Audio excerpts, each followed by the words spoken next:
How to get started and use TMUX. TMUX, short for Terminal Multiplexer, is a command line utility that makes working from the terminal much easier. It allows you to split your terminal window into many panes, which will persist across multiple SSH sessions. TMUX can be installed from the package manager for most distros.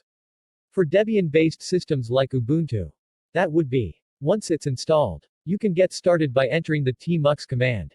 However, this starts a session with a random name. So you can create a new named session with TMUX new. This will take over your terminal window. And you'll see a new command bar at the bottom. You're now running inside TMUX. In a newly created session. This session acts as if you opened a new terminal window or a new SSH session and left it running on your desktop. Except it's running without a window and behind the scenes. TMUX allows you to connect to it. In essence, TMUX is a desktop environment for the terminal world. If you close the actual terminal window, this TMUX session will persist until you manually terminate it or restart your system. It works the same way when connecting to a remote server. Everything you run will persist until you terminate the session. To terminate the session, you can run the exit command. Or press Ctrl+A. Ctrl+D. You'll see exited in your main terminal as TMUX exits. More often though, you'll simply want to disconnect from the session and leave it running on the server. To do this, you'll want to press the TMUX prefix shortcut, which is Ctrl+B by default, and then press the D key. You'll see detached from session in your main terminal when TMUX exits. The command is short for attach session, which saves some keystrokes. Additionally, you can use the shortcut to connect to the last created session, which will display the session name and current number of windows.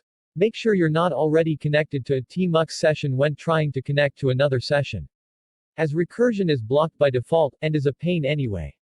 To switch between panes, you'll have enter Ctrl+B followed by an arrow key. You can also install mouse support with OMyTMUX, which will let you click between them. Ctrl+B followed by a colon opens up the TMUX command prompt, which accepts more detailed commands. The command we use here is resize pane, which takes a direction, U for up, L for left, etc., and the number of lines to expand. In this case, this command expands the currently selected pane 4 lines to the right. If you don't like the look of having your terminal split, or just want to multitask with full-screen apps, you can use TMUX Windows. You can use the following commands to work with Windows. Additionally, pressing Ctrl+BW will bring up an interactive exposé, allowing you to view what windows you have open, what commands they are running, and how many panes they have. You can terminate a window at any time by using the exit command, which will stop all running processes. Note that this will also stop TMUX altogether if you run it with only one window open. If the window becomes unresponsive, you can force it closed with Ctrl+BN, which will always kill the running processes in that window. TMUX is wildly popular, and there's plenty of plugins, themes, and community support behind it. Here's a few useful ones. There is a lot more to TMUX than is covered here, but the core functionality is relatively simple, which makes it a great utility. Text source, cloudsavvy.com.